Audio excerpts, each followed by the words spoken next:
So Rich Paul decided to do a podcast with Max Kellerman and shat all over the Los Angeles Lakers. Let's get into it. Here is Rich Paul. Again, salute to him and Max that just started a podcast. And he has some choice words to say about the Los Angeles Lakers. Let's listen. Luka's pick and roll partner and not do too much. And well, that's not on him. I mean, sitting in the corner is not going to do much. But yeah, I think, in order, like, I personally don't think the Lakers are good enough to be contenders right now. Not right now. When you say contenders, what do you mean? I don't think they have enough to get to the Western Conference Final. I don't think they have enough to get to really contend from that perspective. So right OKC now. is in a class by themselves. Very much They so. won 1 million games last year. They won the title. They have one loss and 23-1 now? Can't keep stopped up. counting. Right, so it's crazy. They're good. They're really good. And I always thought, even last year, it's like, wait, they're this good and they're going to get Chet Holmgren at a certain point? Like, that's a lot, right? Yeah. That's a lot. And here they are. They're rolling. Now they're confident because they just won the championship. They're maturing. They're getting better. So, okay, put them aside for a second. You think the Lakers don't fit in with the rest of the pack? They got the second best record in the conference. Yeah, but we've seen that before. That doesn't mean anything. So when I first saw that Rich Paul had made some statements about the Los Angeles Lakers, the first thing that came to mind was, why? LeBron and his team managed to put us as a fan base in some very awkward positions, pause, because it's like, where is the line being crossed?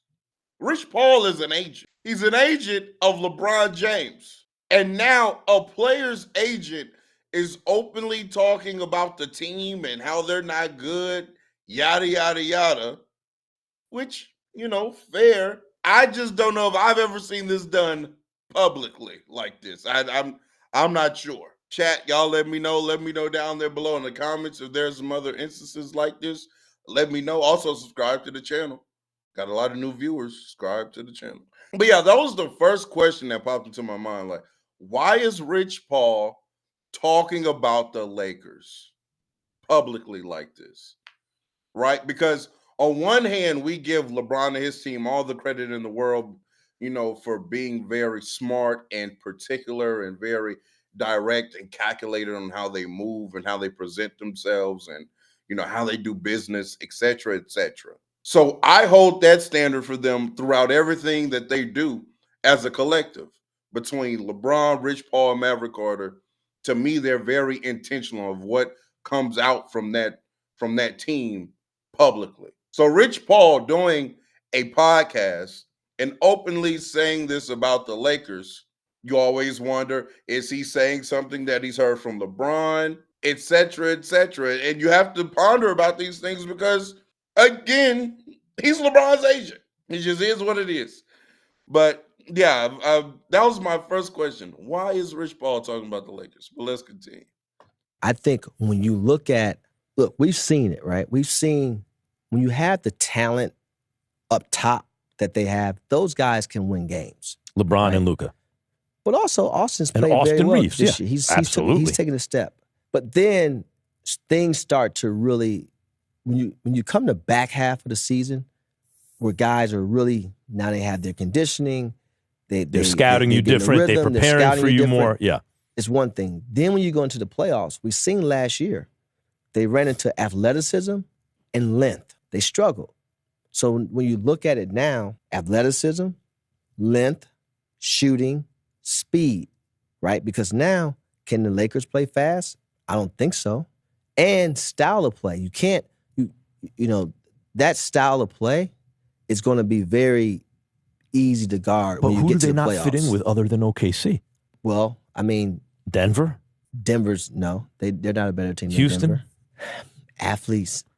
I think they fit in with, look, ideally Austin Reeves, and who knows what happens by the playoffs, is Ginobili, right? In an ideal world, on a championship team, he's the killer sixth man, right? Yeah, but that's not.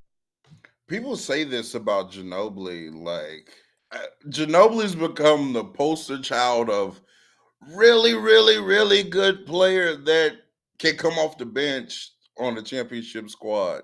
Manu could start on a championship team. Just FYI. I don't know if people need to hear this out loud. I mean, he basically did for the Spurs, basically. But that needs to stop being a thing. Like, oh yeah, really good player can contribute to a championship team, but only as a six man. Like, what does that mean for real? When you say he's Ginobili, if he's Ginobili, that just means he's a damn good player at the two guard spot, which is what we need him to be. Not necessarily anything dealing with coming off the bench. I'm sorry. Now, also, is Rich Paul lying? No. I don't I don't really disagree with anything Rich Paul said. I do think that we struggle with athleticism. I do think we struggle with length. Pause. I do think we struggle when guys can pick up Reeves and Luka full court, ball pressure.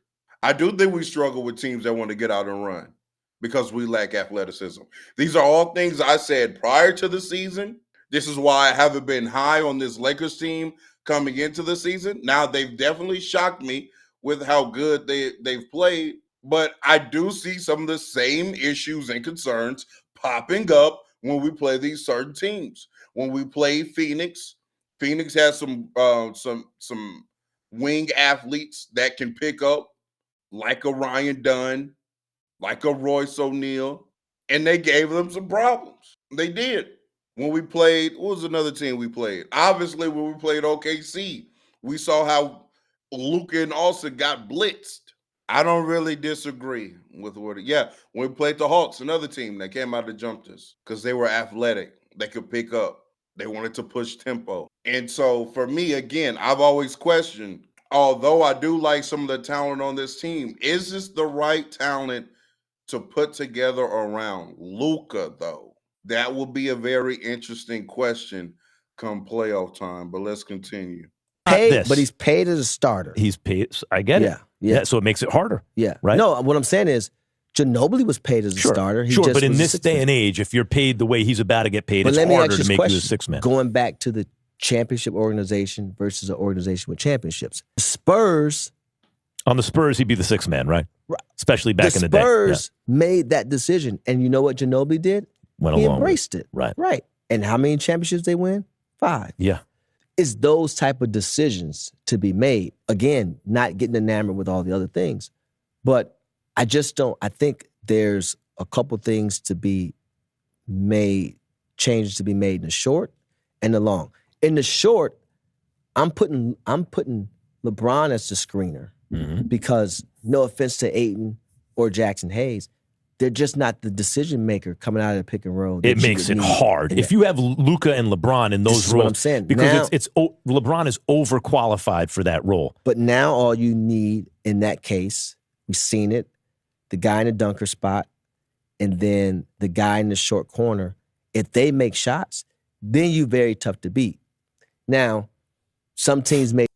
Here's the problem, though. LeBron and Luka can be guarded by the same kind of players, right? So that's the issue. There aren't many times where LeBron can screen for Luka and the defense won't just say switch. Because if you have the guy guarding LeBron James, you probably feel comfortable with him guarding Luka Doncic as well. This was the issue that a lot of Laker fans had to come to terms with between Bron and AD. Everybody was like, oh my goodness, why are we running more LeBron and AD pick and roll? Well, it's because at a certain point, LeBron was the 4, AD was the 5. You running a 4 or 5 pick and roll, they're probably just going to switch. So that takes away the short roll aspect in that play. The reason why AR and Bron run so much two-man game is because two different kind of defenders are usually guarding AR and LeBron James. So now if I want to try to get the bigger, slower defender on AR, okay, LeBron screen, let's get this switch. Or if I want to get the smaller guard on the LeBron and feed him in the nail area or, the mid-post area. Okay, LeBron comes set the screen, then flip that into a post-up. And now, there are advantages being created in that scenario. But, let's say we're playing, throw out a team, the Knicks, and Mikal Bridges is guarding Luka Doncic, and OG's guarding LeBron. So when LeBron comes and sets the screen, they're just going to say, hey, OG, switch out on Luka. There's no short roll there. Also, you would love for the pick and roll partner for Luka to be the lob threat himself because Luka can throw the pass himself. Don't need a short roll man to make that decision for Luka. He can make that decision. You see what I'm saying? So again, this goes back to good pieces, yes. Are these the pieces that work together for Luka in particular? Because I do think as good as Luka is, he's probably not probably of the 4-5 megastars we have in the league right now, which is pretty much the consensus is, Shea, Jokic, Giannis, Wemby, Luka, right? Those are kind of the consensus top 5, whatever order you have them. In my opinion, Luka is the least portable of the 5.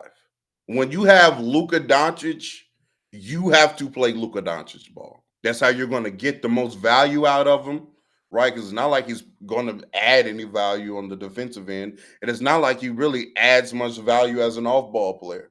He just doesn't, unfortunately. So you have to design a team that is made for Luka ball in hand, making majority of the decisions, and all these different athletic wings and play finishers of the sort, right? So a Derrick Jones Jr.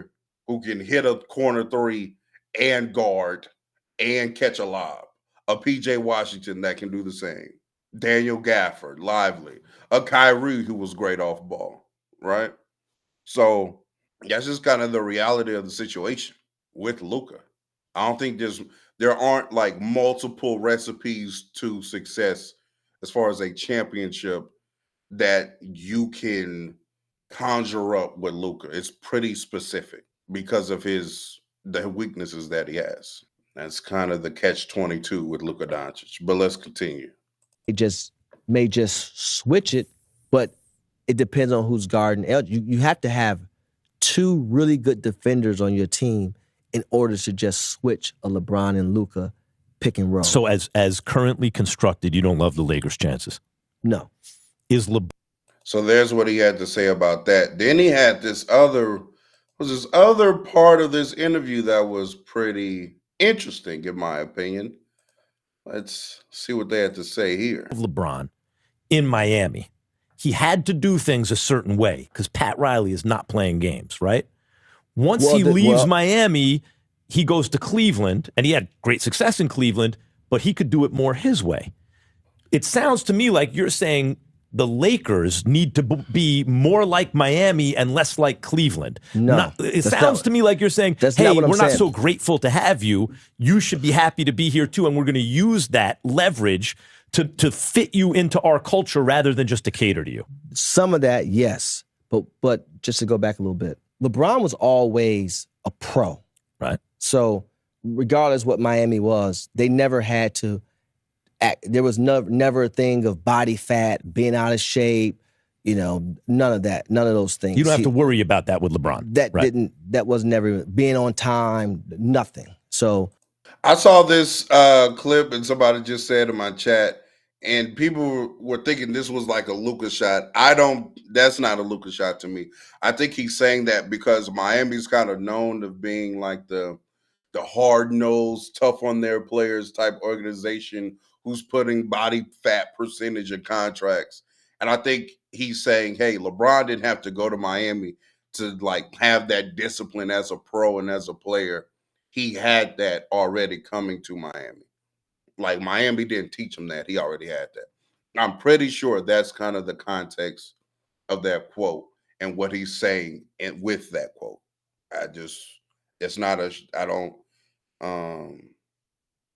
If he and Conspiracy Land go all the way, it's a Luka shot. Nah. Some people in my chat are saying they disagree. It was a shot at Luka. Again, let me know down there below in the comments if you think that's a shot at Luka. I don't personally. I think he was saying that because of the context surrounding the Miami Heat organization and what they're kind of known for. Let's continue. I don't want to misconstrue that because sometimes that get misconstrued like, oh, he got here and whatever. But going back to mindset. I'm listening for that but. Pat Riley's mindset. Yes. Pat Riley had a championship mindset. So the foundation, right? It don't matter how upset you may be. It don't matter. We're doing this thing this But that's so way. interesting to me, Rich, because what's underneath that is, this is the way I'm hearing what you're saying, is you're LA. Everyone wants to be in LA. You're the Lakers. You have all these championships. You don't have to kowtow to LeBron or whatever superstar to do. I'm not talking Well, about not just professional. LeBron, I don't mean baseline professionalism. Show up on time, work hard, don't get fat. Everyone knows LeBron's going to be all over that. I don't think you have to kowtow to Luka Or anybody, right? Nobody. No, you're the Lakers. But the reason I'm saying LeBron is because you as Do y'all hear that? Even Rich Paul is saying this. And this is the attitude that I've been wanting the Lakers to have. This is the attitude that a lot of Laker fans also have. Hey, when people try to, whoever fan base, try to come over here and act like they all special and shit like that because they're a big star with a big brand, hey, you're just one of the many that we've had, Buster.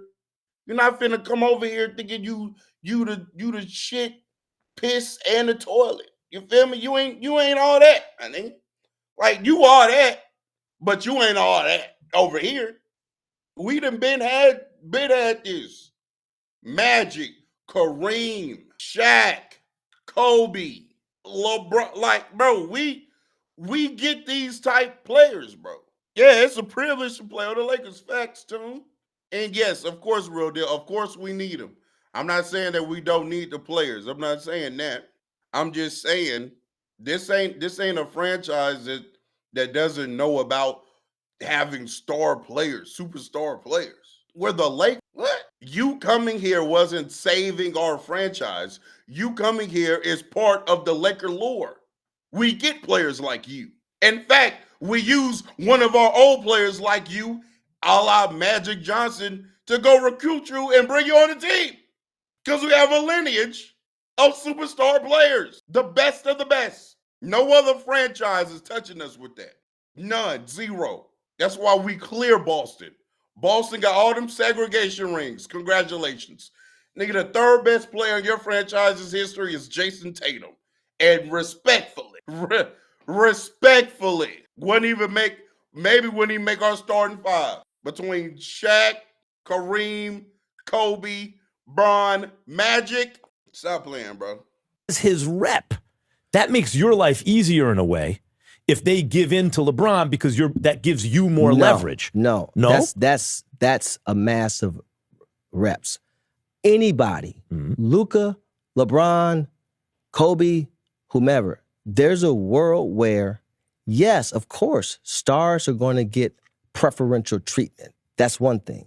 That has nothing to do with the foundation of you as an organization. So stay to right say, there. no matter what, these things are what they are. Okay, When wait, you so come stay here, right these there. don't change. As his agent, if you are dealing with a team, let's say the difference between dealing with Miami and Cleveland, are you saying I don't that sugarcoat things as an agent. Go No, ahead. what I'm saying is, are you saying, is it harder to get what you want for your client from Miami and easier to get it from Cleveland? Or does what you're talking about not really affect that? No, what do you think I want? Some cupcakes? Who knows? Because usually a superstar, you hear I about the want certain all- treatment that they'll get. No, I want what certain treatment? I want all the money he deserves. Right, which Any he's going to player. get from any team anyway. Any player. Right. Everything else, you think I get? No, I want a guy to be on time. I want a guy to be professional. I want a guy to be coachable. I want a guy to give an effort night in and night out. And you when don't he's want different rules for your clients. No, and when because he's- some organizations will do that. No, and when this is what I'm saying. And when he's not, I don't need the organization to tell him. I'm going to tell him myself. Mm-hmm. I'll tell the organization, hey, that guy got beat back door. That should be the first thing you show in the film room. The reason that I wanted That guy. The reason I think that you work in media is because in dealing with you through the years, you've managed to thread this needle where you use honesty as the way you conduct business. So that sounds credible to me that you can that's a deal with the fact. organization just by telling them the truth and telling your clients the truth, right? Yes, Yeah, cap.